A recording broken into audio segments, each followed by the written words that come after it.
आप सभी लोगों का स्वागत है आपके अपने YouTube चैनल रसायनों के संसार की तरफ से। आज मैं आप सभी लोगों को माध्यमिक शिक्षा परिषद की बोर्ड की परीक्षा में किस तरह से कॉपी लिखी जाए और उस कॉपी पर हमें अच्छे अंक हासिल हों, इसके विषय में मैं चर्चा करने के लिए आज यहाँ पर उपस्थित हूँ। और यह वीडियो उन सभी परीक्षार्थियों को बड़े ही ध्यान से देखना चाहिए जो इस बार बोर्ड की परीक्षा में सम्मिलित होने वाले हैं। तो मैं आपको सबसे पहली चीज़ तो बता दूं कि बोर्ड की परीक्षा में बहुत से ऐसे स्टूडेंट होते हैं जो किसी प्रश्न का सही उत्तर देते हैं। अगर मान लीजिए वह प्रश्न 5 नंबर का है तो 5 नंबर में 3 बच्चों ने एकदम सही सही लिखा, उसमें एक बच्चा जो होता है उस 5 नंबर में 3 नंबर पाता है, एक उसी 5 नंबर के प्रश्न में सही लिख कर भी 2 नंबर पाता है, और एक बच्चा जो सिस्टम से सही से लिखता है उसी 5 नंबर में वह सामान्यतः जो होता है 5 के 5 नंबर हासिल करने की क्षमता रखता है। हम बोर्ड की परीक्षा में सम्मिलित तो होने जा रहे हैं, लेकिन क्या हम इस तरह से तैयार हैं कि हमारी कॉपी जो है जनरल मार्किंग की शिकार न हो? हमारी कॉपी जनरल मार्किंग से कैसे बचे, इसके लिए हमें विशेष रूप से ध्यान देने की ज़रूरत होती है। तो आइए छात्रों, हम सभी लोग पहले चर्चा कर लेते हैं। मेरे पास बोर्ड की कॉपी तो नहीं थी, लेकिन एक डमी उत्तर पुस्तिका लेकर मैं उपस्थित हूँ अपने कॉलेज की। तो पहली चीज़ तो यह ध्यान में रखिएगा कि इस बार जो आपका रोल नंबर है वह एक डिजिटल अंक है। जैसे 2, 2, 3, 7, 5, 6, 9, 2, 2, 5 इस तरह से इतने अंक होंगे। तो आपको इसको लिखने के लिए लाख अरब करोड़ जाने की ज़रूरत नहीं है। आप इनको शब्दों में कैसे लिखेंगे? 2, 2, 3, 7, 5, 6, 9, 2, 2, 5 ये एक डिजिटल अंक है जिसको शब्दों में लिखने का तरीका यही है। 2, 2, 3, 7, 5, 6, 9, 2, 2, 5। अनुक्रमांक लिखते समय छात्रों यह ध्यान रखिएगा कि इसी जो आपके परिचय का जिस पर आप लिखते हो अपना नाम, रोल नंबर और बाकी चीज़, नाम तो लिखी नहीं जाती हैं बोर्ड की परीक्षा में। अनुक्रमांक अंकों में और शब्दों में जो लिखते हो उसी के आगे जो होता है नंबर के लिए केजिंग बनी होती है, जिस पर परीक्षक जो होता है कॉपी का मूल्यांकन करके उस पर नंबर चढ़ाता है। तो यह ध्यान रखिएगा कि हम जो नंबर वाला कॉलम है जिसमें हमको मूल्यांकन के पश्चात नंबर प्राप्त होना, उस कॉलम में आपके रोल नंबर न जाए। तो इसलिए आप पहले क्या करिएगा, रोल नंबर एकदम मिलाकर सही ढंग से लिख लीजिएगा, उसको शब्दों में लिख लीजिएगा, फिर विषय लिख लीजिएगा, किस विषय की आप परीक्षा देने जा रहे हो, और उस दिन का दिनांक डाल लीजिएगा। जिस कक्ष संख्या में आप परीक्षा दे रहे होंगे उस कक्ष संख्या को नोट कर लीजिएगा, और जिस विषय का आप परीक्षा दे रहे हो उस विषय का विषय कोड यानी पेपर कोड जो होता है, पेपर कोड भी लिखना होता है कॉपी पर, तो उसका पेपर कोड भी आप अपनी कॉपी पर लिखिएगा। जैसे मान लीजिए पेपर कोड आपका कितना हो गया, 374 GB हो गया, GB दिया है तो आप पेपर कोड लिखेंगे 374 GB। पाली द्वितीय पाली होगी अगर दिया है, तो इस तरह से आप सही सही अंकों में आप अपना अनुक्रमांक पहले भरेंगे। उसके बाद होता क्या है कि आज भी मैंने देखा है कि बहुत से परीक्षार्थी घिसे पीटे तरीके से जो होते हैं अपनी उत्तर पुस्तिका को लिखते हैं। तो मैं उत्तर पुस्तिका में किस तरह से लिखा जाए और कैसे अच्छे अंक हासिल किए जा सकें, तो इसको लेकर मैं उपस्थित हूँ। तो सबसे पहले इधर जैसे इसमें कॉलम खींचा है तो आप इस तरह से हाशिया खींच लीजिएगा। हाशिया खींचने के बाद उसके दूसरे साइड भी आप इस तरह से क्या करिएगा, हाशिया खींच लीजिएगा। कॉपी के दूसरे साइड भी आप इस तरह से हाशिया खींच लीजिएगा। हाशिया खींचने के बाद आपको जैसे लिखना है, पहला प्रश्न लिखना है, तो पहला प्रश्न लिखने के लिए हम क्या करते हैं, कुछ लोग जो होते हैं प्रश्नोत्तर 1 का क लिखते हैं या जैसे भी लिखते हैं, वो नहीं, आपको सीधे क्या करना है, प्रश्न हाशिए में लिखिएगा प्रश्न 1। अब इसका क है तो क, प्रश्न एक क। इस लाइन को पूरी तरह से आप छोड़ दीजिएगा। दूसरी लाइन में लिखिएगा उत्तर। दूसरी लाइन में लिखिएगा उत्तर। अब मान लीजिए इस उत्तर में आपको किसके विषय में पढ़ना है, कोल राउश का नियम लिखना है, तो हेडिंग डाल लीजिएगा कोल राउश का नियम। कोल राउश का नियम। कोल राउश का नियम, चूंकि हेडिंग डालते समय आप ब्लैक पेन का या स्केच पेन का प्रयोग करिएगा। अब कोल राउश का नियम आपने लिखा, नियम लिखकर इस लाइन को छोड़ दीजिए। लिखने का तरीका यही है। अब आप नीचे से लिखिए, यहाँ पर जो आपको लिखना है कोल राउश का नियम, यहाँ से लिखना क्या कीजिए, प्रारंभ करिए। इस तरह से लिखिए। मान लीजिए हमारा उत्तर यहाँ पर क्या हो गया, समाप्त हो गया। अब हमको दूसरा प्रश्न लिखना है, एक का ख लिखना है। तो जहाँ पर आपको उत्तर समाप्त हुआ वहाँ से गिन लीजिए, एक दो, दो लाइन तो एकदम छोड़ दीजिए। तीसरी लाइन में लिखिए प्रश्न, हाशिए में लिखिएगा प्रश्न एक ख।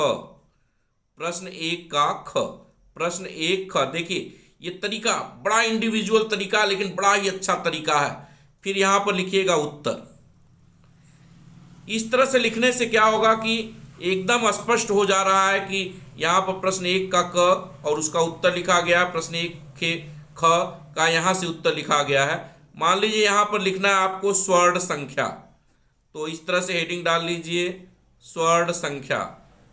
स्वर्ण संख्या हेडिंग डाल के इसको क्या करिए, छोड़ दीजिए। अब नीचे से इसके लिखेंगे, देखिए एक दो तीन चार, चार लाइन आपका छूट गया। अगर बहुत कम दिख रहा होगा अगर किसी एग्जामिनर को, तो भी जान जाएगा कि यहाँ पर एक प्रश्न समाप्त किया गया है और यहाँ से दूसरा प्रश्न क्या है, प्रारंभ हुआ। इस तरह से मान लीजिए यह प्रश्न शुरू होगा, यहाँ तक जाके यह क्या हो जाएगा, समाप्त हो रहा है। फिर अब तीसरा प्रश्न लिखना हमको, तो एक दो लाइन तो ऐसे छोड़ देंगे। तीसरे लाइन में हम लिखेंगे क्या, प्रश्न एक ग। प्रश्न एक ग उत्तर। अब यहां पर हम क्या करेंगे, उत्तर लिखेंगे। अब उत्तर लिखेंगे तो अब मान लीजिए यहां पर अगर हमको क्या करना है, विकर्ण संबंध लिखना है, तो हेडिंग डाल लिया हमने क्या, विकर्ण संबंध। अब विकर्ण संबंध हम यहां पर हेडिंग डाल के क्या करेंगे, लिखेंगे। इस लाइन को भी हमने क्या कर दिया, छोड़ दिया। तो आप देखिए एक लंबा सा गैप मिल जाता है और कापी भी दिखने में क्या लगती है, अच्छी लगती है। लिखते समय यह ध्यान रखिएगा कि हाशिए के इधर नहीं लिखते हुए जाइएगा, और इधर जो आपने हाशिया खींचा है इस हाशिए के इधर भी आप क्या करिएगा, नहीं जाइएगा। कुछ लोग करते क्या है, और जिनकी कापी, चूंकि मैं लगातार 10 साल से माध्यमिक शिक्षा परिषद की कापी का मूल्यांकन कर रहा हूं और विगत कुछ साल से मैं डीएचई के पद पे काम कर रहा हूं, डिप्टी हेड एग्जामिनर के पद पे काम कर रहा हूं। तो हम लोग देखते हैं दरअसल होता क्या है अधिकांशतः कापियों में। अब मान लीजिए ये हमारी कापी है, ऐसे ही कापी छोड़ दी गई, इसमें कोई हाशिया नहीं खींचा गया। अब बच्चों ने लिखा क्या, प्रश्नोत्तर एक का क। प्रश्नोत्तर एक का क। अब एग्जामिनर को यह पता ही नहीं चलता कि ये हेडिंग डाली गई है कि प्रश्न चेंज किया गया है। इसी तरह से लिखते गए, यहाँ से लिखते गए लिखते गए लिखते गए, फिर यहाँ समाप्त हुआ तो यहाँ फिर हेडिंग डाल देते हैं, लिख देते हैं प्रश्नोत्तर एक का ख। प्रश्नोत्तर एक का ख। ऐसे सभी कापियां जो होती हैं जनरल मार्किंग की शिकार हो जाती हैं।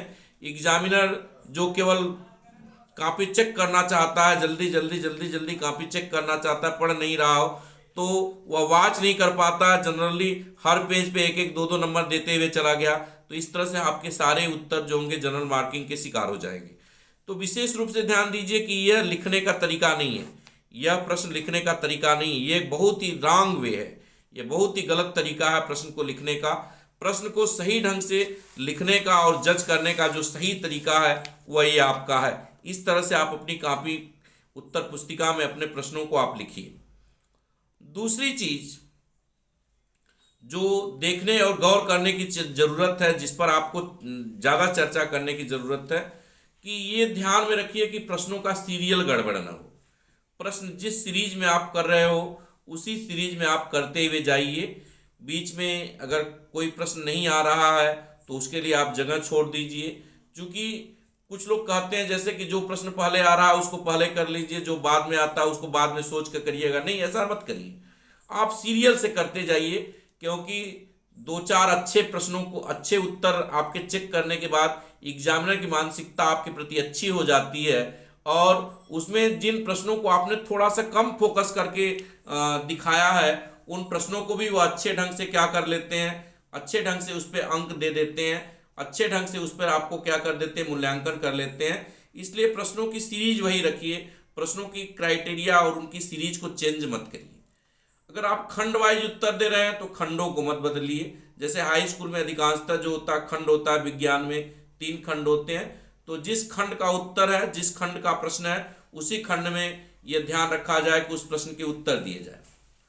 अच्छा, 12वीं की जो लड़के बोर्ड की परीक्षा दे रहे हैं वह ध्यान दें कि हर पेज पर अपने जो जो डिजिटल रोल नंबर है, उन डिजिटल रोल नंबर को हर पेज पर नीचे क्या होते रहें, लिखते चले जाए, या लास्ट में उनको क्या करें, लिख लें।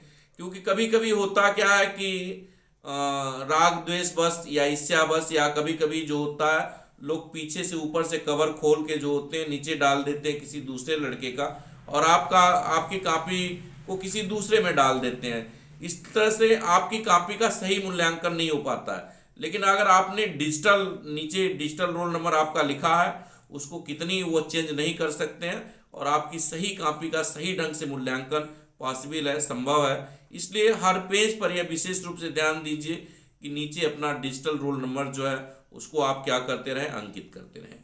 कॉपी के पीछे एक चीज और विशेष ध्यान दीजिए, कॉपी के सबसे पीछे आपका जो कॉपी का कवर होता है उसके पीछे, चाहे जो विषय हो आपकी, हर विषय में आप रफ करिए, रफ कर सकते हैं, और सही ढंग से आप उसको क्या कर सकते हैं, अपना उत्तर दे सकते हैं। जल्दबाजी मत करिए, पहले प्रश्नों को अच्छे ढंग से पढ़िए, प्रश्नों को अच्छे ढंग से पढ़ने के बाद फिर उसका उत्तर देना क्या करिए, प्रारंभ करिए। कभी कभी होता है कि हम घबराहट में जो होते हैं, बहुत सारे ऐसे प्रश्न होते हैं जो हमको आते हैं, और हम क्या कर जाते हैं, उन पर सही फोकस न कर पाने की वजह से हम उन प्रश्नों को गलत करके चले आते हैं।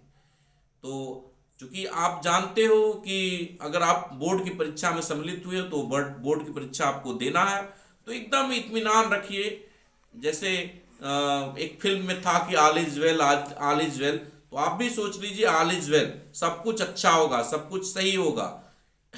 यू डू इट, आप इसको कर सकते हो, और अच्छे ढंग से लिखने का प्रयास करिए। जितना आप उसमें उत्तर दे सकते हो उतना देने का प्रयास कीजिए, और कॉपी के मूल्यांकन सही ढंग से होता है। और आप सभी लोगों को इसी के साथ बेस्ट ऑफ लक कि आप अपनी बोर्ड की परीक्षा में अच्छे ढंग से, अच्छे तरीके से अपने उत्तर को लिखें। लेकिन मैंने जो बताया, जिस तरीके से आपको लिखना है, यह तरीका आपको बोर्ड की परीक्षा में कम से कम 5 से 7% एक्स्ट्रा गेन कराने में सक्षम है। धन्यवाद।